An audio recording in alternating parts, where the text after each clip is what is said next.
حضرت ابو طالب کی اولاد زیادہ تھی لیکن حالات اچھے نہیں تھے مالی طور پہ. تو ایک دن حضور صلی اللہ علیہ وآلہ وسلم نے حضرت عباس سے کہا کہ چچا ابو طالب کثیر العیال ہیں لیکن مالی طور پہ کمزور ہیں تو ہم ان کا بوجھ اٹھاتے ہیں, ایک بیٹا آپ اپنی کفالت میں لے لو اور ایک بیٹا میں لیتا ہوں.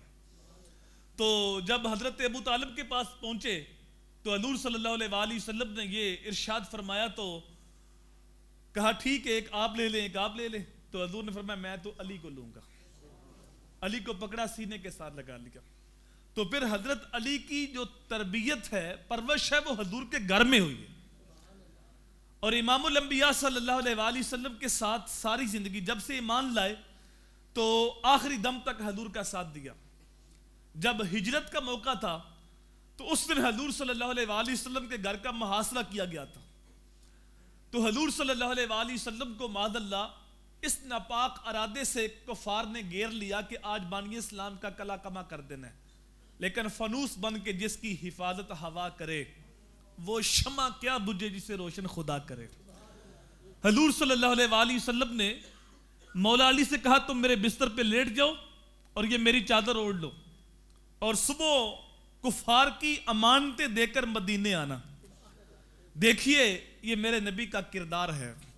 اپنے مقدر پہ ناز کرو کہ وہ کفار جو قولی طور پہ حضور کو جٹلاتے تھے اور یہاں تک بغض پہنچ چکا تھا کہ معاذ اللہ شہید کرنے کے ارادے سے گھر کو گھیر لیا, لیکن انہوں نے بھی اپنی امانتیں میرے نبی کے گھر میں رکھی ہوئی تھی.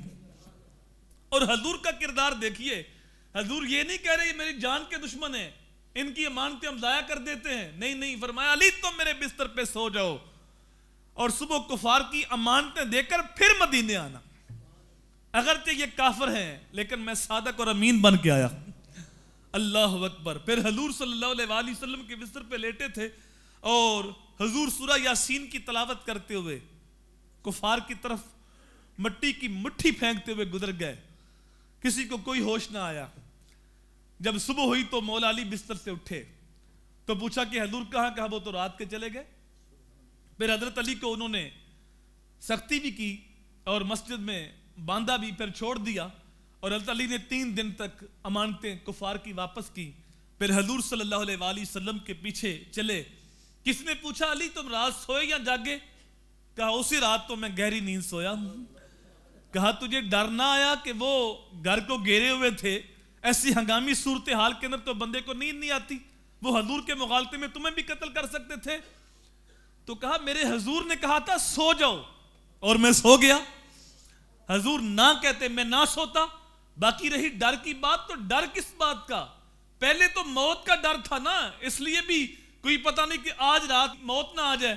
لیکن حضور کے الفاظ تھے کہ صبح کفار کی امانتیں دے کر مدینے آنا. مجھے حضور کے فرمان پہ یقین تھا کہ میں صبح اٹھوں گا بھی, امانتیں بھی دوں گا, مدینے بھی پہنچوں گا. جب تک مدینے پہنچ نہیں جاتا مجھے موت آ ہی نہیں سکتی. اللہ اکبر. تو یہ امانتیں واپس کر کے جب مدینے پہنچے تو اس وقت حضور صلی اللہ علیہ وآلہ وسلم قباء کے مقام پہ ٹھہرے ہوئے تھے. تو یہ چھپتے چھپاتے راستے سے بچتے بچاتے جب گزرتے گئے تو آپ کے جو پاؤں تھے زخمی ہو گئے اور پاؤں پہ چھالے بنے ہوئے تھے, زخم تھے, چل نہیں سکتے تھے. تو حضور نے فرمایا علی کو بلاؤ. تو عرض کی گئی یا رسول اللہ علی چل نہیں سکتے, پاؤں زخمی ہیں. پھر میرے حضور خود چل کے تشریف لائے اور حضرت علی کی حالت دیکھی تو آنکھوں میں آنسو آ گئے. پھر حضور نے اپنا لعاب دہن علی کے پاؤں پہ لگایا.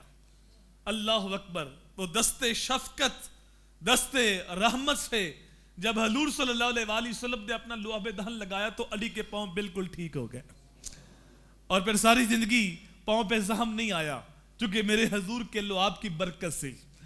اور پھر جب وہاں مدینہ منورہ میں حضور نے اصحاب کے درمیان بھائی چارہ قائم کیا, مہاجر کو ایک انصاری کا بھائی بنا دیا, ایک کو دوسرے کا بھائی بنا دیا, لیکن مولا علی کو کسی کا بھائی نہیں بنایا. حضرت علی رو پڑے. تو حضور نے پوچھا کہ علی کیوں روئے ہو؟ عرض کیا کہ سب کو بھائی مل گئے, سب کو بھائی بنا دیا, لیکن مجھے کسی کا بھائی نہیں بنایا. تو میرے حضور نے فرمایا انت اخی فی الدنیا والآخرہ. علی کیوں پریشان ہوتا ہے؟ تو میرا بھائی ہے، دنیا کے اندر بھی میرا بھائی ہے، آخرت کے اندر بھی میرا بھائی. علی جیسا بھائی میں نے کسی اور کو دینا ہی نہیں ہے، یہ علی جیسا بھائی میں نے اپنے لیے رکھا ہے. تو حضور صلی اللہ علیہ وآلہ وسلم نے ان کو اپنا ویر کہا، اپنا بھائی کہا.